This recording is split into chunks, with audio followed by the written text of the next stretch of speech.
Hello, this is a short example explaining the mix and yield variances in standard costing.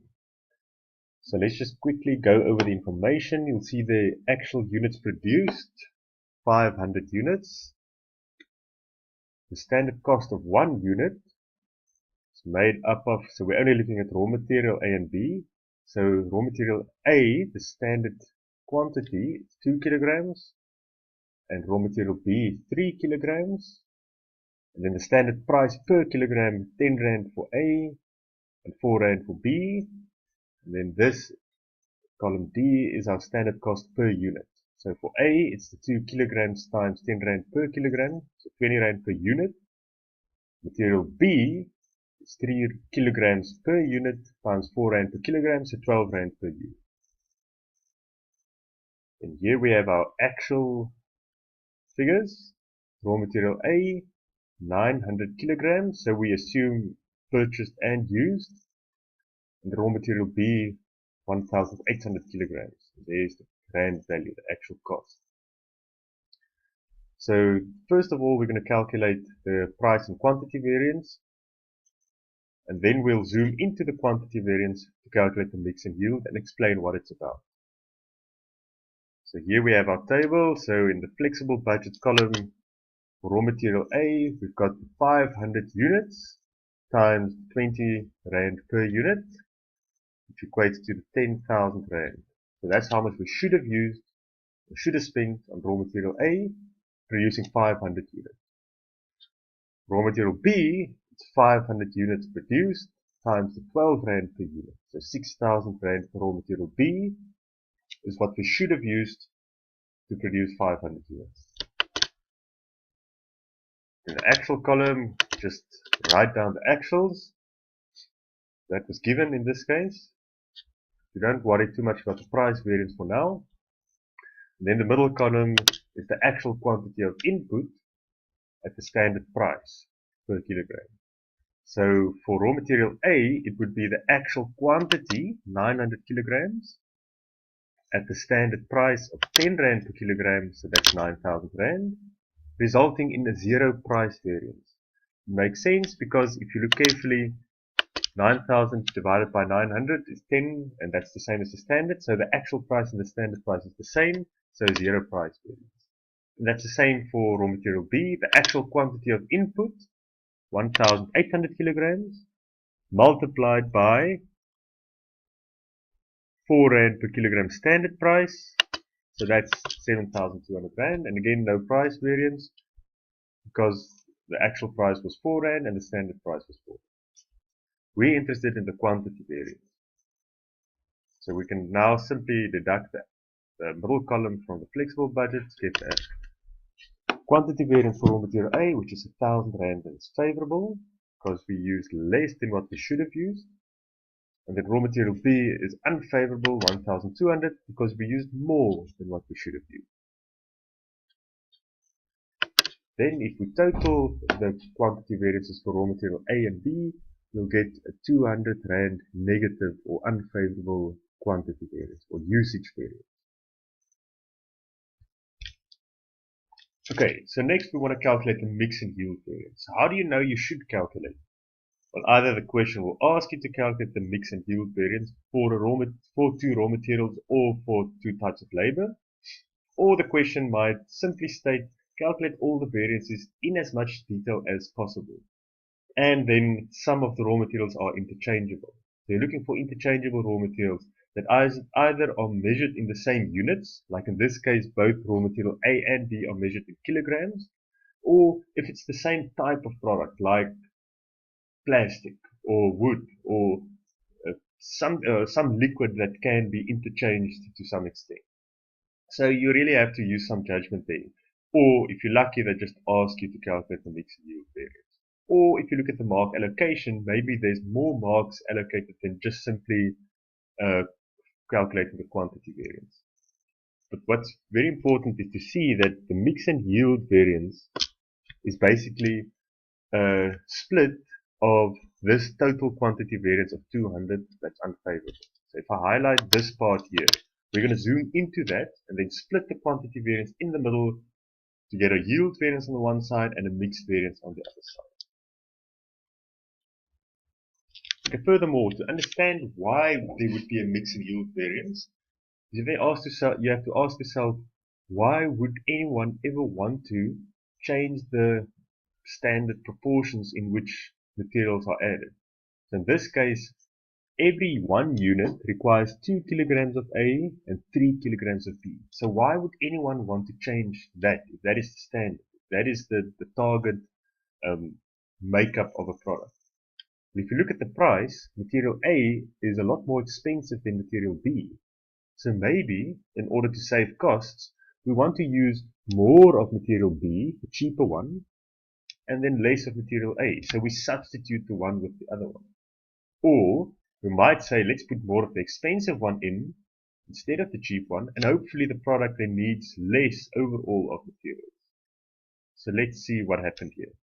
So we click on the next tab, same information, except this table here is an expansion of the previous tab's yellow block. So here we have the quantity variance. So the two outer columns, the flexible budget and the actual quantity of input at standard, is now our outer column. This one and this one here. Another difference is here we work in kilograms first, and then at the end we can multiply it by the standard rates. Because everything in this yellow block here, you'll recall, is at standard price. The flexible budget uses standard prices, and the middle column, the actual quantity of input, uses standard prices. So everything in this table is at standard price, so we can first just do it in kilograms to see what happens. So now you can follow the steps. The first step is, in our flexible budget column, we say, how much should we have used of raw material A to produce 500 units? Or 500 times 2 kilograms, the standard is 1,000 kilograms.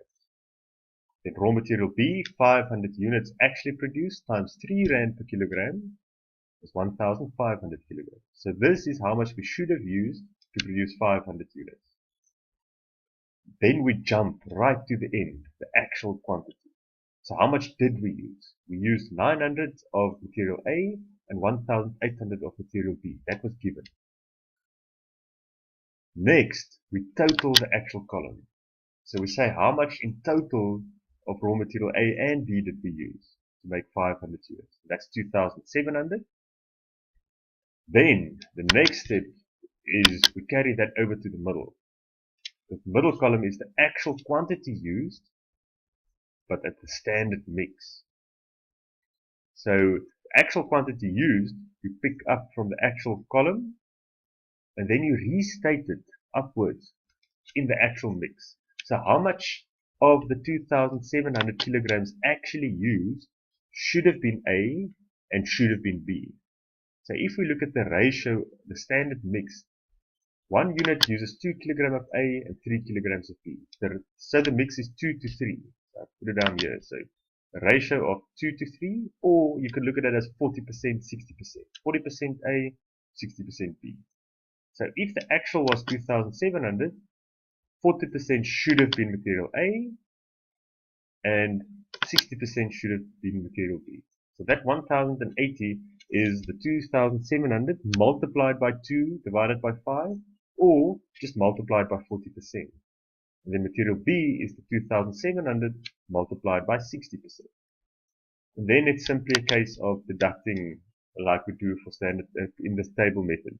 So flexible budget less the middle column gives us 80 kilograms more than what we should have used, so it's negative. And then for material B, it's 120 more than what we should have used, so that's again negative. So this is the yield variance. And on the mix side, you'll see material A is 180 less than what we should have used, so that's a favorable variance. And then 180 negative for material B. If you look carefully, the mix variance, if you add 2, adds up to 0. And that will always be the case. The mix variance will always add up to 0 kilograms. Why is that? Well, if you look at the bottom, the total, it's the same. So there can't be any differences. If you take out material B, or A in this case, you have to add material B. It's just a substitute. On the yield side, we pick up the fact that they didn't use the right quantity. Now you may ask, well, if the mix always cancels out, why will there ever be a variance? How can there be a variance? But remember, material A costs 10 Rand per kilogram and B 4 Rand per kilogram. So they're not at the same prices. If they did cost the same, there won't be a mix variance. So just substitute two products that cost the same. In this case, material A costs 10 Rand, so 180 kilograms times 10, and down here it's 1,800 Rand, that's favorable. And then for material B, it's 180 kilograms times 4, so 720, and that's unfavorable. So in total, our mixed variance is 1,080 Rand favorable. So we saved on the mixed variance. Does it make sense? Well, we used less of material A, that's the expensive one. And then in its place, we put material B, the cheap one. So that makes sense. We saved because we substituted the expensive one with the cheap one. The yield side, you'll see, both are negative, unfavorable. We used more than what we should have used. To make 500 units, we should have used 1,000 of A, 1,500 of B. We used, instead of 2,500 total, 2,700. So if we multiply that on this side by the standard prices, so you'll see there 80 kilograms of A, the unfavorable multiplied by the standard price of 10 Rand is 800 Rand. And then for B it's 120 times 4, 480, so the total is 1,280. That should be unfavorable. It's negative. So we used more of the cheap material instead of the expensive one, and then we had to put in more in total of both materials. And then if you add the mix and the yield variance, you get the total variance of negative 200 or unfavorable. And you'll see that's exactly the same as the total quantity variance or usage variance. Because the usage variance is just split here between a mix and a yield variance. This should be yield variance.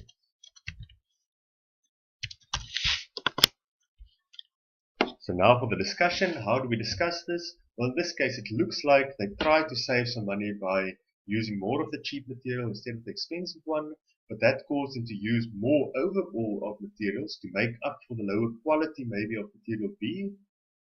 And then you must also consider, does this have an effect on the quality of the finished product?